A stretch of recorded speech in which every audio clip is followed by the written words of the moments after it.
You've been asked to do a presentation at work, or maybe you've got a presentation coming up which is part of an interview process. It wouldn't surprise me if the idea of giving a presentation is one which fills you, frankly, with dread. How can you make sure that you perform well and produce an interesting and informative and entertaining presentation? That's what we talk about in this episode. I'm Jeremy Klein, and this is Change Work Life.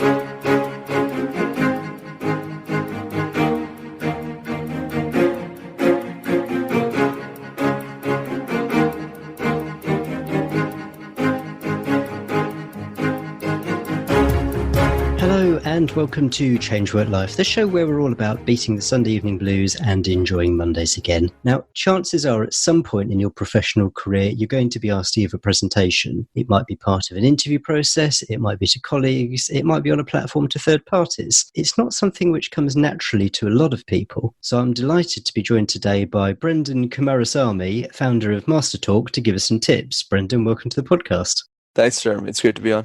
Can you start by telling us a bit more about Mastertalk? So what is it you do and who do you do it for? Yeah, absolutely. Mastertalk is a YouTube channel I started to help the world master the art of communication and public speaking. So basically what happened was when I was in university, I used to do these things called case competitions. So think of it like professional sports, but for nerds. So other guys my age were playing footy, rugby, or cricket. I used the same competitive spirit and I applied it to presentations. So for 3 years, not only did I present hundreds of times and coach dozens of university students on public speaking, but by the time I graduated and I got a job in the corporate world, I just asked myself a simple question. Just how do I make a difference in the world? How do I contribute more to society? And that's when I had the idea for the YouTube channel, because I realized that a lot of the communication information out there was horrendous. So I decided to make videos in my basement, and here we are today.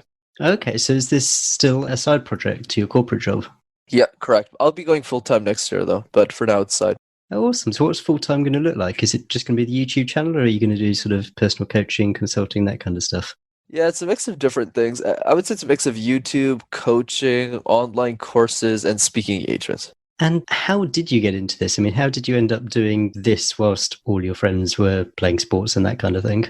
Yes, it's a bit odd to explain, but I'll give it my best shot, Jeremy. So basically what happens in business school is much like how if you're a computer science student, you would do hackathons, or if you're a jock in the university, you'd be focused on sports and doing that kind of stuff. In business school, the top jobs generally go to the people who do these competitions. And the reason is because a lot of companies come and sponsor these events. They're the ones who give the case, they're the ones who explain the business problem, and then we as mid-20, early 20-year-olds must then solve the problem for somebody who's been working in the company for 20 plus years. So for example, just to give people an idea of what this is, a couple of years ago, the case sponsor for an international competition in Montreal, where I'm from, was Walmart. But the person who was presenting Walmart wasn't store manager. It was the senior vice president of Walmart Canada, and the average age of the participants in this competition are like 21 or 22. So we're presenting to the guy who literally is under the president on how to speak and how to solve his own problems, which is super frightening, but also very rewarding for both job opportunities and whatnot. So I just said, why don't I just do these things? I could get a job and everything. But, Jeremy, those competitions quickly turned into an obsession. For the next 3 years, especially when I didn't need to do them anymore, I was just obsessed. I just kept doing them over and over again. And then 50 competitions later, here we are today. Fantastic. Wow. I'd never even come across these competitions, but I guess it's going to be an amazing experience because, well, as we'll come on to, presentation skills can be such a valuable part of particularly the corporate world. Absolutely. I always like to say that people in our program, this is true, but by the way, there's schools in the UK that do these competitions as well and across Europe. A couple of examples I can give is Spain, Navarra, Germany, a couple of those different countries. But since these people are the best speakers in their school and the best presenters, a lot of these people tend to get multiple job offers after graduation. They just kind of pick the job that they want, and they all go on to become vice presidents in their early 30s. I wanted to talk about presentation skills, and as I mentioned at the top, really in two contexts. One is part of an interview process where it's not uncommon in interviews to be asked to give a presentation to someone on a particular subject. And then also as part of the job itself, whether it's an internal presentation to peers or whether it's a sales pitch or going on stage at an industry conference or something like that. The thing I wanted to touch on first was building up confidence in this sort of thing, because because clearly confidence and skill are connected to one another. But I have seen clearly confident presenters, but who don't come across as being particularly skilled presenters. So I'm wondering if you could talk a bit about how do you start building up the confidence? Because it's going to be something which scares a heck of a lot of people. Absolutely. So a couple of things I'd like to mention here. First thing is, where does the fear of public speaking come from and how do we eliminate it? The short answer is the fear needs to lose to the message. The fear is always going to be there. It's never going to disappear. It's never going to run away. But the way that I like to think about it is if fear and message were in a boxing match together, fear is always going to be in the ring. But you need to make sure that the message gets the knockout punch, that the message wins over the fear, right? That's the first part. The second part is, where does confidence stem from? Confidence stems from two key areas. The first one is obvious, it's preparation. Right? If you just prepare more, you'll be better. It's like when you started this podcast. If you're at episode 0, you're like, what's a podcast? How am I supposed to interview people? When you're at episode 100, you're like, I know how to navigate this conversation in a way that adds value to my audience. Why? Because the format of my show will always stay the same pretty much. But the other side of the equation is something not many people talk about. And it's not breathing or drinking a glass of water or power posing your way to success, but rather a belief system. What do you actually believe in? Why are you giving this presentation in the first place? And I'm a perfect example of this. I started Mastertalk when I was 22, and I started coaching C-level executives, so those who don't know, it's like CEOs and stuff, at the age of 23. Why do people double my age trust me with their transformation? And why is someone like me who's this young, why don't I have any insecurities in coaching them? Now that is the question worth asking, right? And the answer to that question is simple. Preparation, I've presented with like 800 times probably, and I'm not exaggerating that. But the other side, which is more important for people, is I have a point of view on how the world should be. Was I scared to coach those executives the first time? Was I afraid? Absolutely. But the other side of that, which is more important to add, is I believe in a world where people who can't afford communication resources can still access them for free anyways. But it's because of that belief system, Jeremy, that I'm able to coach those executives. Because my point of view is saying, I need their money so I can make better videos for other people. So if I don't pull up my pants and say, hey, I need the confidence to figure this out, then I'll never do it. Right? So that's what I want people to understand is, what is that belief system for you? Even if you have a 9-to-5 job and you're kind of looking at me like, well, I work at a bank. Where's the belief system there? There's always something that you do in your life, whether it's coaching a group of kids in an after-school program, whether it's volunteering for an organization you care about, whether it's raising money for a charity that really means something to you. Find that passion, find that topic that you can present about, and solve that confidence issue. So practically speaking, say if you're part of a fundraising group, how do you then go about sort of getting that practice if it's not a medium that necessarily lends itself? Do you just kind of look for an opportunity to say, if someone says, hey, we need someone to speak about this, then you step forward, you put your hand up? Good question. So for me, it's not really about presenting to like 50 people or 100 people.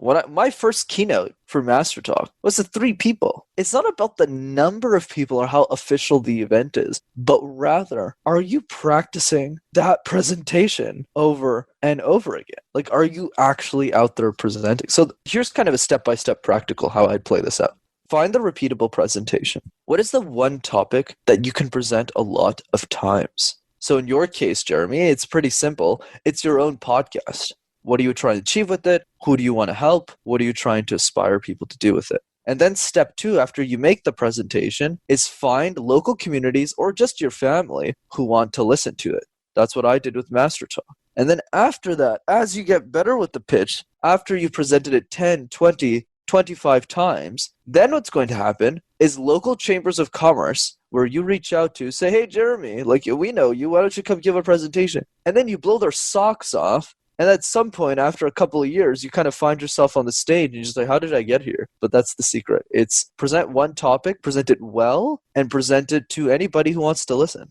But let's apply this in a work context. I'm curious to see how far I can push this, actually. So let's say I am a lawyer in a law firm. I'm, 3 years qualified, something like that. I work in a particular technical area. Something has happened, and I have been asked to prepare a presentation to the rest of my team about this particular change in law or something like that. And, maybe it's something which it's the area in which I work, maybe it does interest, maybe it doesn't interest me, whichever. And I've got 2 weeks to do it. I've never done anything like this before. And I'm basically terrified at the prospect because there's going to be all the partners there's going to be senior people, all that sort of stuff. So how does this person who, maybe they haven't had a great deal of experience at speaking to large groups of people or whatever, where do they start to prepare for this kind of thing? Absolutely. The way that I see this, and this has worked on 6-year-old kids all the way up to SVPs of companies that I've coached over the years, it's always do the harder thing, Jeremy. So if you think about that lawyer who has that partner presentation in 2 weeks, yeah, they're afraid. So the only way to fix that is 2 ways. Make them do the harder thing, which I'll explain in a couple of minutes. And then the second part of that equation is saying, okay, how do I reframe public speaking in a way that that person wants to practice it? Okay, so I'll give you an example. I have a presentation in 2 weeks, partner meeting, but this is also something I've practiced, right? I went to law school, so I know something about law. I just don't know that particular section that you mentioned, right? So what I do with this person is simple. I would force them for a week to present something they have zero expertise in. Okay? I call this exercise the random word exercise. Essentially what I'd force this person to do for the next 4 to 5 days, let's say I was coaching them, let's kind of play this out, and you can do this at home for free pretty much, is you make them present topics that have nothing to do with being a lawyer. Talked about avocados for a minute. Talk about lights for a minute. What this does is it freaks them out. They go, well, I don't know anything about that. Exactly. So present it. And then over time, and I'm happy to demonstrate this, by the way, Jeremy, if you want to give me a random word after. But the idea is over time, what happens, call this person Josh. As Josh gets more comfortable with those random words, at the beginning, he thinks it's a dumb exercise. He's like, why am I doing this thing? But over time, when he gets to that lawyer presentation, the date gets closer and closer. You start to realize that, hey, wait a second. If I could talk about avocados for a minute, or hippos, why am I so scared of this presentation that I'm a subject matter expert in? This makes no sense. That's where the mindset shift happens. And who's Josh presenting to, or is he just sort of practicing in front of the mirror? Good question. Ideally, and this is what I do with the people in my pro, and you can use this if you want, is I pair them up. So for example, let's say there's 8 people in a group. You pair them up with each other. They do the exercise with each other. So that way there's accountability. So you could do that with like a cousin, right? Let's say I was doing this with you or buddies. It's not really hard. You don't really need coaching or professional help for this. It's really just do avocado, I do thing. And then over time you get better. And then because you do it so many times and each exercise is a minute, and once you've done it thousands of times like I have, then after that you're pretty confident in the area. I really like this idea, and it actually reflects back quite nicely. The subject of improvisation has come up in a couple of previous episodes where I had one guest who did some improvisation classes and another one who actually used to perform like improvisation on stage. And both of them have said how it pushes your boundaries, but one of them said how you've got to go somewhere and you don't have a choice, but you have to go somewhere. And so just the practice of it sounds exactly like your sort of, single word test. I think it's a great idea, just a way of pushing it. And I guess that'll also prepare you well for, if you turn up to an interview and you're given, I don't know, a subject line, but nothing much to go on, then it gives you some preparation that enables you to present on that particular subject or answer these sort of curveball questions that come at you. Absolutely. I completely agree. Like for me, it's public speaking is 90% mindset at the end of the day. If you believe you can be a great speaker by doing the harder thing, by doing the harder exercise, you'll be successful. The other part I would like to demonstrate, because I get a lot of pushback on these weird exercises as well. They go, well, Brenden, I work as a lawyer. How am I supposed to get better as a presenter if I do something that's not related to law? What people need to understand is that the only way to improve your communication skills on an exponential basis, like very, very quickly, we're talking in like a couple of weeks, you want to think about your presentations in extremes. What does that mean? You are better off as a lawyer doing a motivational speaking presentation about your health because that type of presentation requires all of your techniques as a speaker. You need to master silences. You need to get rid of all your filler words. Your goal is to just inspire the crowd, which means all of your technique needs to be perfect. When you bring that technique to your regular mundane presentations at work, your presentations at work skyrocket in skill. And I'm a good example of this. Like I work as a technology consultant at IBM, so I work with clients across the world and I present to them all the time. But the reason I'm a good presenter is not because of work.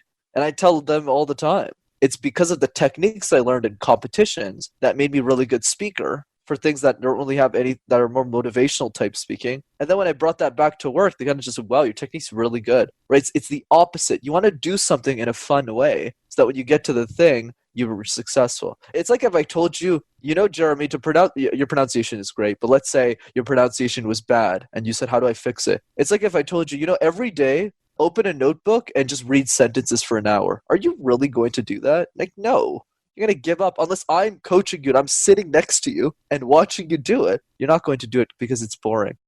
I think what's particularly resonating is going back to my lawyer example, because, I'm a lawyer myself. Quite often you're going to be talking about topics which, with the best will in the world, they're quite dry. They're quite technical. They can be quite black letter. So what I'm hearing from you is that, yeah, sure, part of the battle is knowing your topic. So, understanding, having the knowledge. But a larger part of it is actually the way that you present the subject to your audience so that it is interesting, engaging, fun. Absolutely. And just in the context of lawyer, in case there's some lawyers listening, a lot of my lawyers who are, a lot of my friends who are lawyers, who are the best presenters that I know, well, it's not because they got it at work. It's because they did moot court rather. It's because they did debate. It's because they did Model UN. They did a lot of extracurricular activities in university that they found fun. They're like, well, I got to defend a country and then argue that. And then they went back to work and they're doing articling or some other thing at a law firm. They're really exceptional at communication. Okay, so the lawyers or other people who haven't done all of that extracurricular stuff, but they're finding that presenting is part of their job. I mean, can you start maybe with the person who first comes to you and says, okay, can you give me an exercise or two that I can try either on my own or with a friend, or just, something to start building my confidence and to start building these skills? Yeah, absolutely. So definitely the random word exercise is one of them. But if that's something that's a bit scary for a lot of people, I'll give you the easiest trick in the book that will easily 10x your communication skills. It's called the puzzle method. So in many ways, Jeremy, public speaking is like a jigsaw puzzle. Those 1,000-piece puzzles you kind of put together with your family. I guess now because of COVID, everyone's probably doing puzzles. So if I asked you, Jeremy, if you were working on a puzzle with your family or people in your house, which pieces would you start with first and why? I'm terrible at jigsaws, but I'd always start with the corner pieces and then the edge pieces. And what would be your rationale there? The corner pieces are the ones that are easier to find. And then after that, the edge pieces are the next easiest to find. And it gives you kind of the frame in which the rest of it, hopefully you then, start to build the picture. Yeah, exactly. Don't worry. I didn't expect you to be a puzzle expert. So you never know. Sometimes they are. You're like, wow, these people are experts. But anyways, you're right. Most people start with the edges first. The question we need to ask ourselves is, why don't we do that in public speaking? We have a presentation at work, in business, or really school. So what happens? We start with the middle pieces first. The content. We shove a bunch of pieces. In other words, we start with the middle. We get to the presentation. We get to the last slide of that presentation. And it sounds something like this. Thanks. That's probably 97% of all the presentations I've listened to in my life. So how do we fix this? Much like public speaking, much like jigsaw puzzles, start with the edges first. Do your introduction 50 times, not 3 times, not 5 times. Do it 50 times. But guess what? It's actually not that hard. It'll take you an hour and then you'll be done. Same thing with the conclusion. 50 times. What's a great movie with a terrible ending? A terrible movie. So spend some time doing that too. In 2 hours of practice, Jeremy, you'll have given an introduction and a conclusion you never would have been able to give in your life because nobody thinks of doing the same introduction over and over and over again. And then when they look at their intro, they go, wait a second, I'm really good at this public speaking thing. This is actually not so bad. Then tackle the middle. But much like jigsaw puzzles, as you probably know very well, since you don't really like them, is when you're working on a 1,000-piece puzzle, why would you ever do that on your own? Do it with friends. Do it with family. Even today as a professional speaker, I still get friends to look at my keynotes. I still get cousins to watch me present so I can get their thoughts. So yeah, always ask for help. I mean, when you're doing your intro 50 times and when you're doing your conclusion 50 times, are there ways that you can yourself work out how to improve it? Or is this something where you've just got to do it in front of people and get feedback, which I have, speaking from personal experience, nothing beats getting feedback from other people. But if you're, not in a position or, maybe you're just a bit shy about it, is there anything which you can do yourself to improve your intro and your conclusion? Absolutely. The answer is both. So the way that I think about this might be interesting to people, is this idea of how public speaking works as a skill. So as you get started, let's say you got a coach or you got a friend or you got a colleague who's helping you. Anyone can give you advice until you're a top 5% speaker. Pretty easily. It's like, oh, Jeremy, you should pause a bit less. It doesn't sound really good to me. Or you should pause more. Simple. But then as you get better at communication, the advice becomes more and more subjective. Right? So it's like, oh, Jeremy, I think you should speak louder, or, even if you really shouldn't, it's just your style as a communicator, right? So that kind of thing. So same thing applies with the puzzle method. At the beginning, you can totally give yourself feedback, right? If you just present it 50 times, I can pretty much guarantee if it's the same intro, it will sound better after 50 times. And the best example I can give for those of you listening is Jeremy's podcast, who has been following him from episode 1. When he has 50 other episodes, compare both. You'll realize that he's a lot better at episode 50. Why is that? Because, right? Oh, trust me, it's true with 100% of the podcast hosts I've talked to. But the reason is simple. It's not because we're like super special or anything. It's because the format of the podcast always stays the same. It's a calm intro, ask a couple of questions, probe the questions, ask them the tool, and then that's the presentation. Like, that's it. Like, the only thing that changes is the guest. Research, the framework, everything stays the same. That's why that's why podcast hosts get really good at communication. Not because there's like a magic formula, because the format stays the same the entire time, right? So same thing here. And then after you get really good at intros, I'll give you a pro trick, since no one can go outside right now. When you do your intro, record yourself on a phone. You don't need a fancy camera, just a phone. Send it to 20 people. Actually, let me make it easy. Sorry, that's what I do. Send it to 3 people, okay?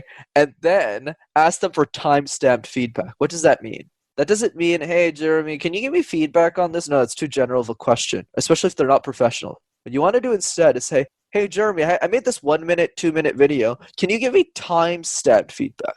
That means go into the video, and when you find a mistake, tell me the timestamp of where that mistake happened. So let's say Jeremy's giving me feedback. He doesn't say, Brenden, this sucks. He goes, Brenden, go to 45 seconds into your thing. And then I just go, whoop, yeah. And then you go, why are you smiling when you're talking about a car accident? Right, I probably shouldn't do that. But because 3 people are giving you feedback on different timestamps, you can quickly look at all of them, see all of your mistakes, and then the second version of your presentation will sound 10 times better. I personally do it with 20 to 25 different people. So these are some of the best speakers that I've met in my life, so that my second iteration is 100 times better. But, start with the beginning and then work your way up.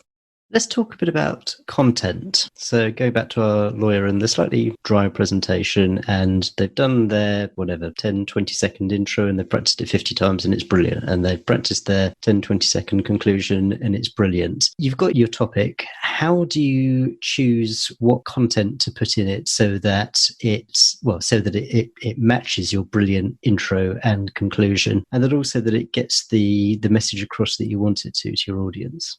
Right. So one thing I want to emphasize right away, this is the only part of the framework that is not perfect. It is impossible for you to get the perfect content on your first iteration, on your first try rather, so I'm using complicated words. And that's why I'm a big believer in doing the same presentation many, many times. And I'll give you the best example here. Tony Robbins, who's probably one of the greatest speakers on the planet right now, he's been doing the same seminar longer than you've been alive. For 40 years, he's been doing the same thing. So if UPW has been an event he's just been hosting for all of this time. So let's say we went to a seminar this weekend. Me and you, we go to his event in Birmingham or something, and he looks at us and he goes, Jeremy, I've been doing this mindset thing for 40 years. You want to talk about porcupines instead this weekend? You're going to look at him and say, what are you talking about, Tony? I spent £2,000 to be here. I don't want you to talk about porcupines. I want you to give me the same presentation that you gave all the other millions of people. Don't disappoint me. That's what we expect from the best speakers in the world. Not only do we not want them to switch topics, we want them to stay on topic, and that's what we pay them money to do so. So same thing with this. At the beginning with your content, and then of course I'll share a bit of a framework, but I just want to give a general idea for people to think about it. At the beginning, your content is always going to be bad for the simple reason that you haven't mastered the content yet. Okay, I'll give you an example. A lot of people ask me, they go, Brenden, how do I get people to stay engaged? I go, how many times have you given that presentation? They go, once. And I go, well, do you know how many times I've given my keynote? They go, how many times? I go, 350 times. The same keynote over and over and over and over again. And that is a requirement, not 350 times. You can do it like 20 times. Totally fine. But what I mean in the sense is, at the beginning when you prepare a speech, Jeremy, the only question that matters to you, even if you want to think about the other ones, but we're still getting started in public speaking, is what content should I put in these slides? But then over time, after you present it 15, 20 times, you go, wait a second, does Jeremy actually understand me when I'm speaking? What emotions am I conveying to him? Am I doing a good job? Maybe I should get dinner with Jeremy and ask him some questions. That never occurs to people until they present many, many times. But of course, I'll give you a framework to think about.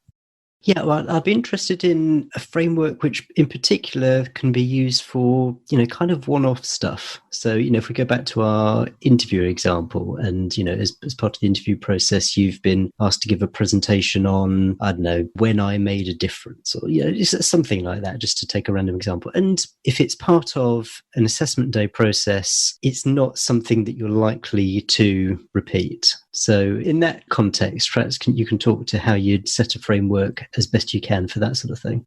Oh, of course, I'm happy to. But the one thing I want to emphasize for people before I give that framework, there's no shortcut in public speaking. If you want to be really good really quickly, you need to present outside of those types of environments, or else you just won't get better. It is the fact that you present that same presentation 100 times that makes you extremely good in that one-off situation. It gives you a huge advantage over everyone else who didn't prepare. I just want to point that out, but I'm happy to share the framework. Okay, the first thing is simple. What is your key idea? If you were to summarize your entire presentation in one sentence, what is that sentence? Now, I'll give you a great scenario to think about this for the presentation you want to repeat, but also applies for the context that you gave as well, which is the following. Let's say it's your last presentation ever, and after you give the presentation, you never get to present again. Morbid, but hear me out. In that context, you can present for as long as you want. 5 minutes, 5 hours, you pick, except a couple of issues. Your audience will not remember anything. They won't remember your name. They won't remember your title. They won't even remember your content, but they'll remember one sentence. What do you want the sentence to be? That is how you figure out your key idea. So in the context of what you gave, which is one day assessment, I got to do this job, I got to figure it out. I can only figure out the one sentence the day of, right? Which is when I enter the presentation and they tell me what the topic is and what I need to do. I need to go through the entire business problem or whatever they have for me and figure out what that one sentence is that summarizes all of the thoughts. And I'll use myself as an example. What is my intention with this podcast for the one sentence? My sentence is simple. Convince you that you can master communication. If I make communication sound so simple and easy, puzzles, right? Or frameworks that I give, and you're convinced, you're going to do everything. You're going to practice, you're going to go to Toastmasters, and my job is done, right? And for you, you need to have that intention first, and then you can drive the home run. Okay, so bringing this back, now that we have our key idea, what's the next step? The next step, once again, is simple. What is the best way to defend that key idea? Public speaking is like a toolbox. There's many different tools in the box. You don't have to use all of them, but you should use some of them. And the best ones you should use are the ones that you're most comfortable using. Humor, sarcasm, personal stories, quotes, anecdotes, statistics. Pick the ones that you like and also ask yourself which one of those tools defends a key idea in the best possible way.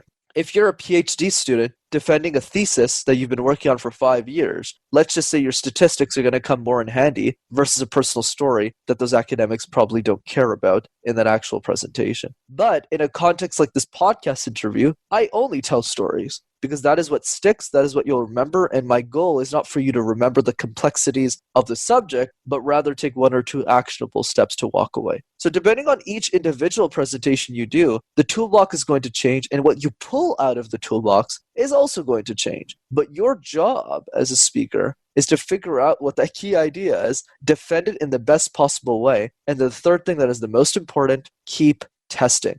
Not in the context of pre-day, you kind of have to figure it out as you go, but in the context of a repeatable presentation. And that's true with me. I had to reiterate my presentation so many times because I messed up in so many ways in how I communicated my ideas to the world. Because when I started, I sounded way too academic. I would say, oh, you should totally avoid glossophobia. And then people are like, what is glossophobia? For those who don't know, that's the medical term for the fear of public speaking. I choose not to use those words anymore, right? Because they're not useful to people. They're not useful to helping them grow. So I want people to do the same thing with their presentations. And taking it back to basics, something that I'm sure that people will be able to look at themselves and kind of go, oh yeah, no, I do that. And oh yeah, I do that as well. What are some of the kind of most common mistakes that people make when they give a presentation? Right. So I always like to give counterintuitive advice. So besides the good old people practice in the wrong way, in the sense of you want to practice one presentation 100 times and apply puzzle, I would say besides that, they don't have a clear reason why they want to master communication. And I'll give you one question that you can reflect on that will help you, and then we can go into tactics. The question is simple. How would the world change if you were an incredible speaker? Simple question. Hard to answer. Doesn't mean you need to be a professional speaker. Doesn't mean you need to be a podcaster or a YouTuber. It just means, how would the quality of your life improve if you were just better at communication? We need to understand, Jeremy, that communication has very little to do with presentations. It is rather every interaction that you have in your life. From this very podcast, to the way that you interact with your family, to the tough conversations you have with that family, to the good ones, to the dinner conversations, to every single interaction. And once you realize how better your life would be if you're a master communicator, you're much more incentivized to practice it, which brings us to the tactics. I'm sure you're probably asking me about filler words, like how do we get rid of blah, like this is what we need to understand about filler words. Filler words are a way for us to buy time. If Jeremy asks me a question in a podcast and I don't know the answer, what most people will do is the following. Yeah, it's a good question, Jeremy. Oh yeah, this is the answer. So notice how I'm using filler words to buy time to figure out what to say next. Whereas what the best speakers of the planet do is when Jeremy asks a question, we say absolutely nothing. We replace those same filler words with nothing, right? And that's the key, with pauses. So how do you fix this? Simple trick. I call it long pauses and stares. The best speakers in the world don't tell you this, but they have an ability to pause forever and never make it look awkward. But obviously we don't have forever, but usually I can pause for like 5 minutes at a time and not make it seem awkward at all. So what you need to do is you need to get very comfortable pausing for excruciatingly long periods of time so that when you present in an actual pitch, in an actual presentation, you're very comfortable pausing for 3 to 5 seconds. So my exercise is simple. For those of you indoors and have somebody else in that house, go stare at them for 5 minutes. Without a phone, you're allowed to blink. You just can't say anything. Most human beings can't do that. If you do that, you will be a lot better as a speaker than you used to be. I'm conscious that we are going to run out of time before too long, and I would just love to touch on briefly one topic, and that is the fact that you've already mentioned the COVID pandemic. We are now doing so much more stuff online, and it is very, very difficult, particularly when you're giving a presentation, to get feedback from your audience. So you and I, we're doing this over video. I can see you, you can see me, so we can get a certain amount of feedback. We're now seeing people giving presentations to 50 people, 100 people over Zoom, whatever it might be. And you might be able to see some of them. Chances are you probably can't see any of them. And so you cannot get anything. How can you deal with that so that you can still deliver a knockout presentation? Right. Honestly, the only solution, Jeremy, that I've thought of is a couple of things. One is a simple one you can implement, which is put a picture of somebody that you love next to the camera lens so that you can always look at the camera lens. Because if you don't look at the lens, it doesn't look like you're paying attention to your audience, right? So that would be the first thing. Second thing is try and meet one of the people on the call on a virtual call if possible, or at least understand the demographic of who you're presenting to and why they're sitting in that virtual Zoom call with you. So like yesterday, I gave a presentation to 110 students for one of Canada's virtual conferences for students, and I couldn't see anybody. But I showed up with love, excitement, positivity, because I knew who's on the other side of that line. That is not an overnight process. I think the key, hence why in-person presentations are a lot easier, because you can actually see the other person, you can actually shake their hand and talk to them, is you want to get to know the core demographic you're speaking to. Whether it's through a virtual Zoom call, you want to understand their pain points, what they aspire to be, what they dream about, and constantly be reminded of those things. Third trick, if you can implement it, I actually do this with the YouTube videos, which is simple, is not many people know this, is I don't actually film alone. Right? A lot of people in the space, they film alone.